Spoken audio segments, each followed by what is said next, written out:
Hello friends, welcome to learn services. This is Ram Soni. आज हम discuss करने वाले हैं मध्य प्रदेश के प्रमुख राजवंशों के बारे में। तो डिस्कशन में आज हमारा डिस्कशन होगा तोमर वंश के बारे में। Today we will discuss about Tomar dynasty. इसको स्टार्ट करने के पहले मैं आपको बता दूं, यदि आप प्रॉपर्ली एमपीपीएससी की तैयारी करना चाहते हैं तो आप राम सोनी नाम के एमपीपीएससी टेलीग्राम ग्रुप को ज्वाइन कर सकते हैं। राम सोनी एमपीपीएससी इस टेलीग्राम ग्रुप का नाम है। यहां पर क्लासेस की लिंक शेयर की जाती है और बहुत सारी चीजें यहां पे शेयर की जाती हैं। You can join that one. तो चलिए स्टार्ट करते हैं तोमर वंश के बारे में। तोमर वंश की बात करते हैं जब, तो तोमर वंश की स्थापना का श्रेय जाता है वीर सिंह देव को। वीर सिंह देव ने तोमर वंश की स्थापना की 1382 एडी में। इसके अलावा देखा जाए तो तोमर राजाओं का जो मूल स्थान है उसको बोलते थे तंवरघर। ऑलराइट, नाउ तंवरघर कहां पे है? तंवरघर बेसिकली गोपांचल, जिसका ग्वालियर का पुराना नाम गोपांचल है, इसके उत्तर मुरैना के आसपास के एरिया को बेसिकली तंवरघर बुलाया था। इसके अलावा देखा तो वीर सिंह देव की बात करें तो वीर सिंह देव को सुल्तान अलाउद्दीन सिकंदर शाह ने बेसिकली गोपांचलगढ़ का प्रशासक नियुक्त किया था।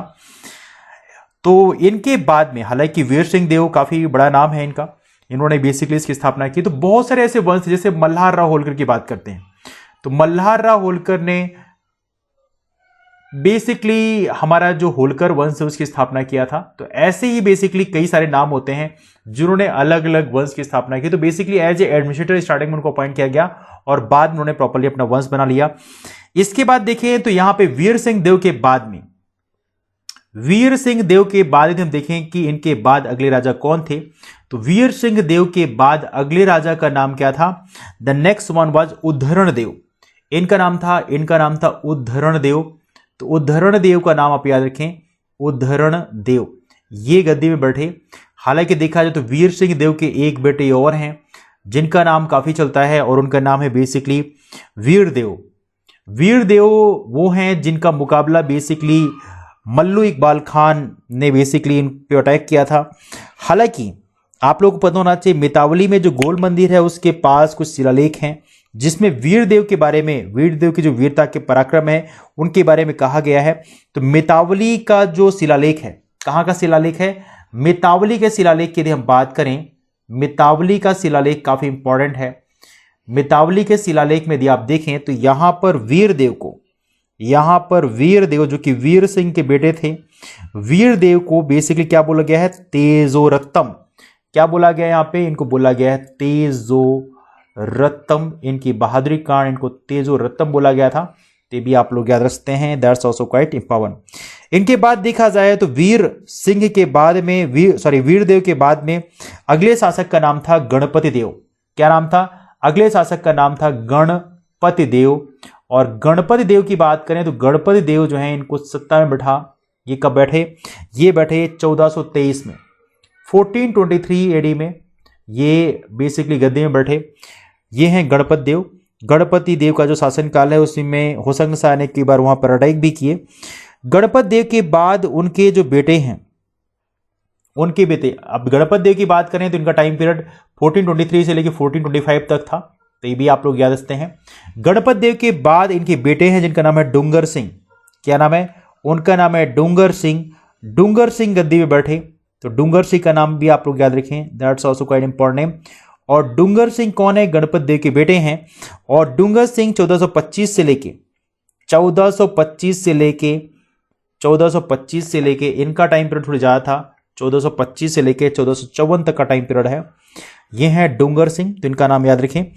डूंगर सिंह के बाद उनके बेटे हैं कीर्ति सिंह या उनको कीर्तिपाल ही बोलते हैं। इनको कीर्ति सिंह बोल सकते हैं या कई बार कीर्तिपाल भी लिखा मिलता है, दोनों ही लिखा मिलता है। कीर्ति सिंह ये गद्दी में बैठे और इनका टाइम पीरियड हालांकि 1459 से लेके 1480 तक माना जाता है। तो ये कीर्ति सिंह है, कीर्तिपाल। इनकी बात करें तो इनके टाइम में बेसिकली बहलोल लोधी ने ग्वालियर पे आक्रमण किया था और बहलोल लोधी का आक्रमण इनके टाइम पीरियड में हुआ था, बहलोल लोधी का। तो बहलोल लोधी का नाम थोड़ा आप याद रखेंगे, बहलोल लोधी का आक्रमण हुआ था इनके टाइम पीरियड में। इसके बाद यहां पे एक और पॉइंट यहां पर यह है, गढ़कुंडार के मलखान सिंह थे, उन्होंने बेसिकली कीर्ति सिंह की यहां पे हेल्प की थी। तो ये थोड़ा इंपॉर्टेंट पॉइंट है। इसके बाद देखा है तो यहां पे कीर्ति सिंह के बाद जो अगले राजा गद्दी में बैठे उनका नाम था कल्याणमल। क्या नाम था? उनका नाम था कल्याणमल। कल्याणमल अगले राजा थे जो गद्दी में बैठे। इनके बाद वीर सिंह कीर्ति सिंह के बाद में कल्याणमल गद्दी बैठे 1480 से लेके 86 तक का टाइम पीरियड माना जाता है। 1480 से लेके 86 तक का टाइम पीरियड इनका माना जाता है। इसके अलावा देखा जाए तो यहाँ पे कल्याणमल को एक और नाम से जाना जाता है जिन्हें बोलते हैं भूप मुनि। ऑलराइट, कल्याणमल को ये देखा जाए तो कल्याणमल को भूप मुनि भी कहा जाता है। क्या कहा जाता है? भूप मुनि भी कल्याणमल को कहा जाता है, तो ये भी आप लोग याद रख सकते हैं। इसके बाद देखा जाए तो इन्होंने एक ग्रंथ की रचना की जिसका नाम है सुमेलचित। क्या नाम है? इनके ग्रंथ का नाम है सुमेलचित। तो सुमेलचित का नाम आप याद रखते हैं, सुमेलचित इनके ग्रंथ का नाम है। ये है कल्याणमल। कल्याणमल के बाद देखा जाए तो इनके उत्तराधिकारी थे। कल्याणमल के बेटे का नाम था मानसिंह। कल्याणमल के बेटे का नाम था क्या? इनके बेटे का नाम था मानसिंह तोमर। और मानसिंह तोमर की बात करें, ये तोमर वंश के सबसे प्रतापी राजा थे मानसिंह तोमर। ये वही मानसिंह तोमर हैं जिनका नाम आप लोगों ने काफी सुना होगा। और इनका जो टाइम पीरियड माना जाता है वो माना जाता है 1486 से लेके 1516 तक का टाइम पीरियड मानसिंह तोमर का माना जाता है। और इन्होंने ग्वालियर में शासन किया। इनका जो उल्लेख है वो यहाँ पर एक शिलालेख है जिसमें काफी मिलता है, जिसका नाम है रोहिताशुगढ़। क्या नाम है? शिलालेख का नाम है रोहिताशुगढ़।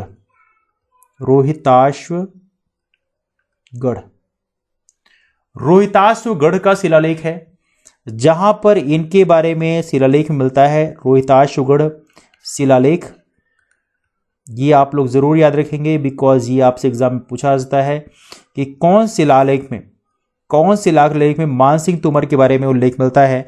तो रोहिताशुगढ़ शिलालेख है जहां पर इनके बारे में इंक्रिप्शन मिलता है।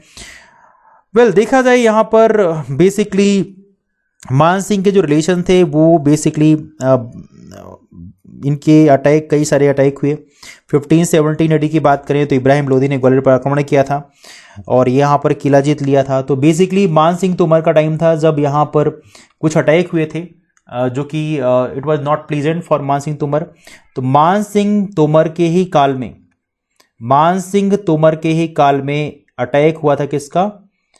किसने अटैक किया था? It was attacked by Ibrahim Lodhi ने यहाँ पे अटैक किया था। तो ये नाम थोड़ा सा याद रखिए, मानसिंह तोमर के काल में अटैक हुआ था और यहाँ पर किला भी जीत लिया था। कौन सा? ग्वालियर का। और इस युद्ध में मानसिंह जो है वीरगति को प्राप्त हुए थे। मानसिंह की बात करें तो यहाँ पर मान मंदिर है, इन्होंने मान मंदिर बनवाया है। तो मान मंदिर आप याद रखते हैं, मान मंदिर का निर्माण करवाया आपने। इसके अलावा यहाँ पे गुजरी महल का निर्माण करवाया। गुजरी महल से एक मेमोरी है आपके जो काफ़ी जानी जाती है। गुजरी महल की बात करें तो इनकी जो प्रेमिका थी जिनका नाम था मृगनयनी। तो मृगनयनी के लिए बेसिकली गुजरी महल का निर्माण करवाया गया था। मृगनयनी का नाम आपने सुना होगा। तो बेसिकली मृगनयनी के लिए गुजरी महल का निर्माण करवाया गया था। तो ये भी काफ़ी इंपॉर्टेंट है। गुजरी रानी थी मृगनयनी। तो यहाँ पे हालांकि एक उपन्यासकार है जिनका नाम है वृंदावन लाल वर्मा, उन्होंने अपने उपन्यास मृगनयनी में इनके बारे में जिक्र भी किया है। ये है गुजरी महल। तो ये है मानसिंह तोमर के बाद उनके बेटे जो हैं विक्रमादित्य गद्दी में बैठे, विक्रमादित्य तोमर। तो विक्रमादित्य की बात करें, विक्रमादित्य तोमर वंश के अंतिम राजा थे। तो विक्रमादित्य मानसिंह के बाद में गद्दी में बैठे विक्रमादित्य तोमर। ये विक्रमादित्य तोमर वंश के विक्रमादित्य की बात कर रहा हूं। तो विक्रमादित्य तोमर गद्दी में बैठे और हालांकि विक्रमादित्य तोमर जो है पानीपत के प्रथम युद्ध में शहीद हो गए। तो पानीपत का जो पहला बैटल था, पानीपत का पहला युद्ध कौन सा वाला? 1526 वाला, इसमें शहीद हो गए। तो ये आप लोग याद रखिए, दैट्स वेरी वेरी इंपॉर्टेंट।